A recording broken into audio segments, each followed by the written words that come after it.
सरकार चिंता करछंती जो गरीब लोक माने 5 केजी चाउल पाउनी बोली कहउछंती से मानक बाबद चिंता करछंती आवश्यक स्थले अधिका चाउल आम दबो डिसीजन नि जाइनी समस्त को दि जाई पारे 3 कोटी 25 लाख लोक भी आम समस्त को दबो से चिंता भी चली किंतु पूरा डिसीजन नि जाइनी माननीय मुख्यमंत्री डिसीजन नेबे तांको पाक फाइल पठा जिवो आमे चाहूछु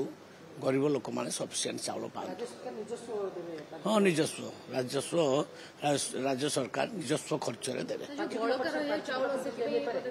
हाँ बड़का चाउल नुहे आमे चाहूछु गरीब लोक मान को हित पे एटा आ बड़का चाउल तो आमे ऑक्शन करी कोन बिकि दे पारिबुनी कि तेणु ऑक्शन गोटे पार्ट अच्छी से ता ऊपर भी किसी मंत्री भी ओपिनियन दौरान आउ किसी मंत्री कहते गरीब लोकों भितर बांटी देवाटा ठीक हम तेणु एटा मुख्यमंत्री डिसीजन ने मुख्यमंत्री को पाक फाइल पठा से जो डिसीजन ने से अनुसार कार्यकारी हम